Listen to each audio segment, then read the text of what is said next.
Hello everyone, it's me again. Today I will recap the movie Under Paris. In the future, the ocean is covered with a huge amount of waste. If the situation is like that under the sea, what will it be like on the shore? Mako sharks have also changed because of this. They gradually adapt to both salt water and fresh water. In 2 months, they can grow their bodies 3 times larger than normal, and can also reproduce asexually. In no time, the number of sharks has reached thousands of individuals, and they create waves that engulf Paris. So is there any chance for humans to reverse the situation? Please follow today's recap. At the beginning of the movie, in a place in the North Pacific, a marine biology research yacht is operating. This place has a floating amount of garbage covering the sea surface of up to 3 million square kilometers, 4 to 6 times the area of France. This garbage has caused many marine creatures to eat it by mistake and not survive. While Sophia was speaking, everyone received a signal from the southeast. They immediately went to prepare their diving gear and go down to the sea. That was the boys' job, while the girls would stay on the boat to observe. Immediately after that, the 4 guys jumped into the sea at the same time. Right on the surface of the water was a layer of garbage that could be clearly seen with the naked eye. At the same time, above, Sophia also clearly saw the cameras of the 4 of them. In a short time, the members dived to a depth of 6 meters. At this time, they saw a sperm whale stuck in the net. It seemed that it had struggled for quite a while and was exhausted. Chris quickly went to check and found that its stomach was full of plastic. In addition, there was a bite mark left on its body. This made everyone feel worried. Something dared to attack this giant sperm whale. At this moment, on the screen, Sophia discovered something approaching. Just then, a school of Mako sharks arrived at the same time. Things became more tense when their communication signal gradually became unstable. They also realized that these sharks seemed to be worried about something, and now that scary thing was approaching. It turned out to be a giant shark. According to preliminary estimates, the length of this fat fish friend could be up to 7 meters. After observing carefully, they also realized that this was the shark they were tracking, named Lilith. This was unbelievable, because 3 months ago, it was only over 2 meters long. Chris wanted to leave because this shark was too dangerous, but Sophia begged him to take a tissue sample from Lilith. At first, Lilith seemed friendly and sociable with humans, but when it ate a spear, it was in pain and ran away. It seemed that everything would stop there. Just as everyone was about to return to the boat, Lilith suddenly turned around to attack the humans. Chris was the first person to be killed by it in the blink of an eye. Then the members of the diving team disappeared one by one. Sophia panicked and grabbed a diving mask and a gun and jumped into the sea. But the first thing she saw was Chris' arm dangling in front of her. After taking a breath to calm down, she continued to dive deeper. However, at this time, there was no movement around. After a few minutes of waiting, Lilith appeared with a massive body, slowly observing its prey. It showed the attitude of a king of the sea, leisurely admiring the fear of the small humans. When it suddenly rushed forward, Sophia shot an arrow causing it pain. But because of that, her leg was caught in the net and was dragged deep into the sea by the shark. With the enormous pressure, Sophia's ear began to bleed. Fortunately, she had a knife with her and cut the net, narrowly escaping death. It has been 3 years since that day's horrific event. On the poetic Seine River in Paris, 2 men were fishing for scrap. In addition to the bicycle, the 2 accidentally caught a shell casing. Fortunately, it was rusty. Very quickly, a professional bomb disposal team was mobilized here. The area was quickly sealed off and content creators rushed to watch the event. The number of bomb casings they had recovered was more than 100. At this time, Sophia was working in an oceanographic institute. After the lecture, a girl named Mika came to visit her. Mika founded a marine conservation group and really wanted to have an expert join. As soon as Sophia walked in, the young people were surprised to see her. They even had a professional hacker named Ben. They were also tracking the shark Lilith, and saw that 3 weeks ago, it swam to the Seine River. Surprisingly, there was a giant shark right in the center of Paris. They didn't understand why it could live in a freshwater environment. Mika speculated that climate change had changed its behavior. Mika suggested that they should do a dive to bring Lilith back to the sea. However, the trauma of 3 years ago made Sophia unable to accept this request. After returning home, she opened the research documents from that day, along with the old videos that made her tear up. The moment when each of her teammates became bait for the shark haunted her all this time. After calming down, she tried to check Lilith's location, and it was indeed in the Seine River. At this time, Mika was preparing to make her dive.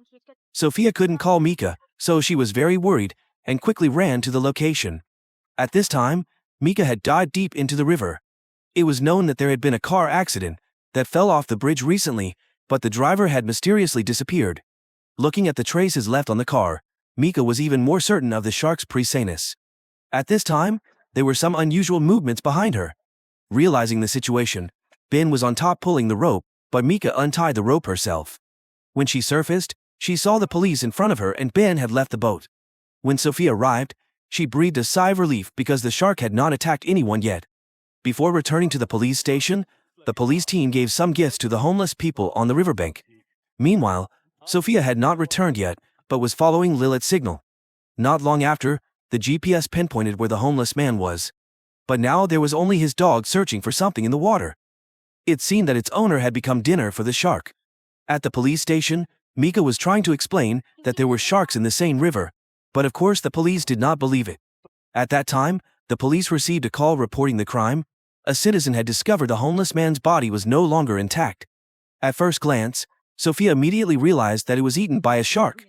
However, the female police chief thought it was caused by the propeller of a ship. So Mika showed the female police chief the GPS and asked for a support team to find a way to bring Lilith back to the sea. But the first thing they needed to do was prove that the shark was there. So a police team was called into search. Sophia said that these weapons were useless, but these arrogant policemen were still very subjective. So Sophia had to follow and protect the policemen. Very quickly, the team approached the shark through GPS, but Sophia was too worried about the 5 meters water level here. They should have seen it already. The police were even more confident that there was no shark here. However, they still decided to carry out the mission blindly. At this time, a very large fish carcass appeared in front of them, and what was even more strange was that there was a giant bite mark on its belly. Witnessing the scene, they were quite worried about whether there really was a shark or not. In front of them was a pipe with a steel fence, and the shark signal was inside. To add to the drama, Mika asked Ben to turn off their GPS remotely. Immediately, everyone panicked and Sophia also lost track of it. Realizing that the situation was not good, everyone immediately returned to the surface. At this time, everyone believed that there was something very big underwater. So Adil decided to check the sound wave again, and saw a shape that looked very much like a shark. This time, he had to believe Sophia. At this time, Sophia saw Mika's sneaky attitude and understood why the Lilith signal disappeared. Returning to the headquarters, Adil asked the police chief to close all the locks and block all exits to catch the shark. But this was difficult, because the Olympics were taking place in a week from now on the Seine River. If the media reported that there were sharks there, the sports festival would be cancelled. Therefore, asking her to ask the mayor to cancel the festival was impossible. So, the police chief mobilized more troops to capture the shark. At this time, Adil realized the danger of facing it. That night, he decided to learn more about Sophia. Through that, he learned about the massacre of the shark Lilith 3 years ago, with her colleagues. When looking back at his fallen comrades, Adil also gradually understood Sophia's obsession. At the same time, Mika made a video to call for the salvation of sharks, and it seemed to receive a lot of sympathy from everyone. She also said that the shark Lilith was in the same river, but instead of killing it, everyone needed to work together to bring it back to the ocean. At this time, Adil went to see Sophia to apologize for the previous misunderstandings about her. After that, he also invited her to meet the mayor to talk about this dangerous shark. Despite receiving the information, the mayor still had no intention of canceling the Seine River Games. Sophia had warned the mayor about the danger of the shark Lilith. But no matter what she said, the mayor was determined to let the games go ahead. Because of the budget invested, and the information about the festival had been announced nationwide. She didn't care what the police did, she just needed to do everything possible to make sure that the shark no longer existed in the Seine River before the festival officially took place. The police were helpless, making a list of the necessary equipment to capture the shark. But the tracking device was broken, so they needed to find a way to lure it. Sophia's plan was to lure it to the bridge. July and Audelit injected Lilith with a sedative, then captured it, and brought it to the Institute of Oceanography. The plan was implemented. Everyone immediately took action. At this moment, Bing came here in a hurry. She told Mika's plan and the location to her team. Mika was planning to lure Lilith, and Ben had reactivated the sound wave. Sophia asked Ben to reactivate the device for her. Lilith's current location was the city's water tanks, like an underground lake. The reason it got in was because there was an abandoned passage under the canal. So the group's plan was to quickly go there. It didn't take long for them to find the dark passage. At the same time, Mika's group gathered a large number of volunteers. They tried to lure the shark out. The sound wave was quickly activated under Ben's control. At the same time, Sophia's group also arrived in time. The police warned that this was a restricted area, and they began to evacuate the members here. Sophia asked Mika to quickly go ashore, but she decided not to listen.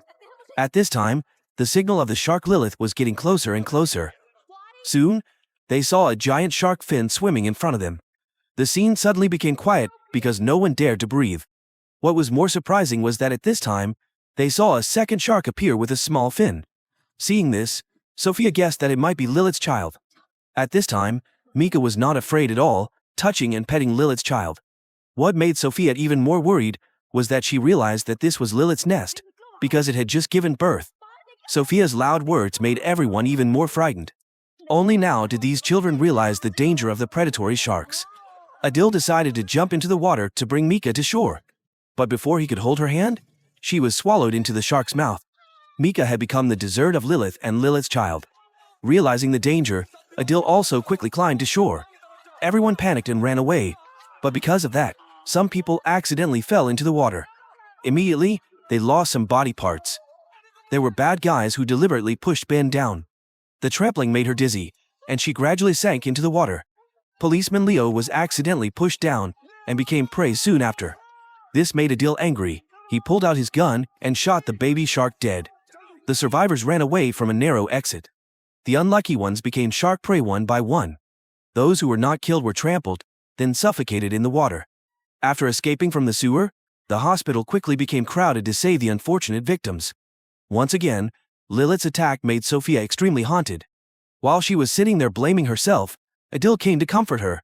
After calming down, the two returned to the scene to investigate. There, they discovered the body of a baby shark that had been shot the day before. They immediately brought the shark back to study. Sophia saw that it had developed a sensor to adapt to the salinity of the water, so it could live in a freshwater environment. What was even more horrifying was that the shark was pregnant before it reached adulthood.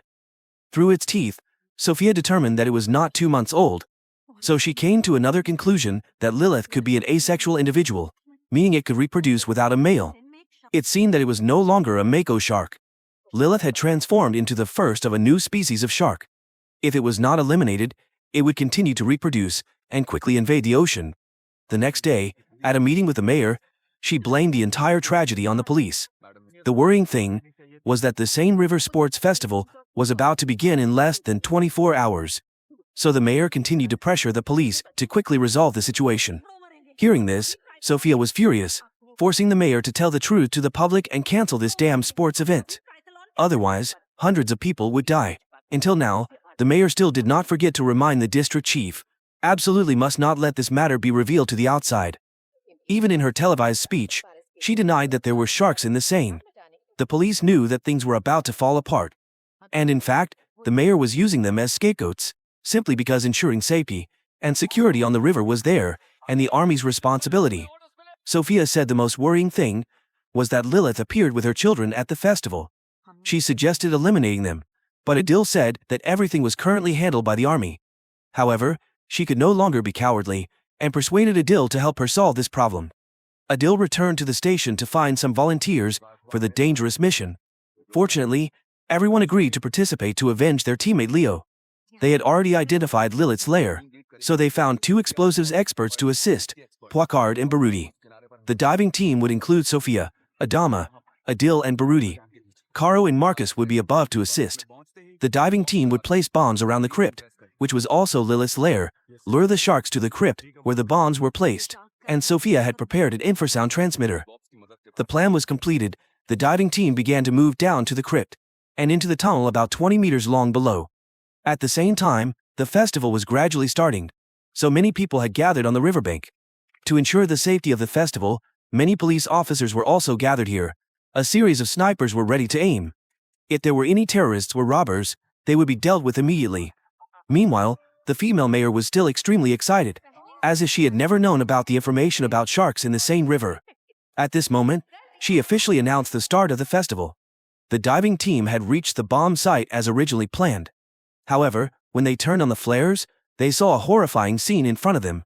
Swimming right above their heads were hundreds of sharks. So no one dared to move. With a large number of sharks, the number of swimmers was also large. It seemed that this number would be enough for lunch for the hungry fish. At this time, Marcus had begun the process of breaking the iron door of the tunnel, and Sophia had also started to turn on her sound wave generator. However, at this time, they still did not see Lilith anywhere. Sophia realized that it was not good, but they still had to proceed with the explosives and cut the iron door as planned. At this time, everything was ready, and in a few minutes, they would detonate the bombs. Just as they were about to go out, Baruti was suddenly attacked.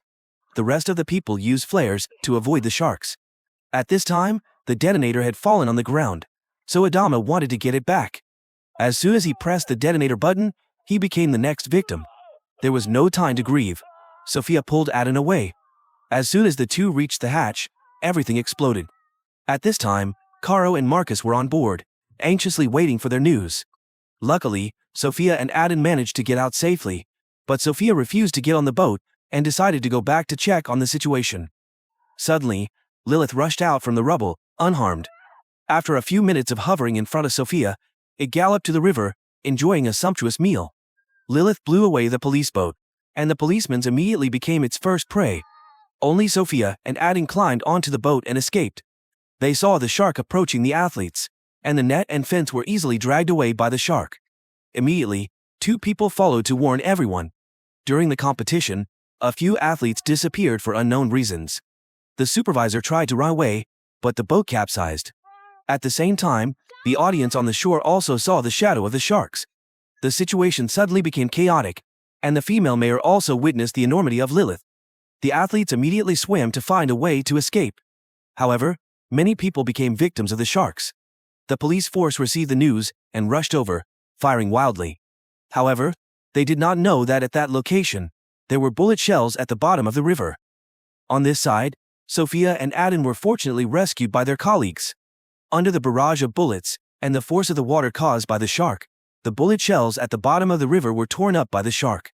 Thus, a hellish scene was about to appear. A bullet shell was activated.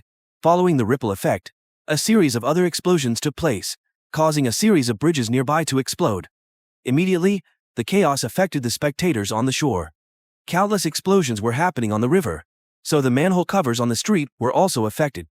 Under this terrible force, a huge wave was formed, sweeping away everything on the shore. Sophia on the boat could not avoid being its victim. Meanwhile, the shark was running at full speed, skillfully dodging the explosions. After the recent wave, Sophia and Adan were lucky to find a place to rest. However, at this time the entire city of Paris was submerged in water. At this time, the surviving sharks were free to swim in search of prey. Sophie and Adan were also completely trapped here. The movie ends here. Love for animals is precious, but needs to be rational, because sharks are carnivores. And in reality, the marine environment has too much waste, so whether the future will be like in the movie or not depends on the present. How will we treat the environment?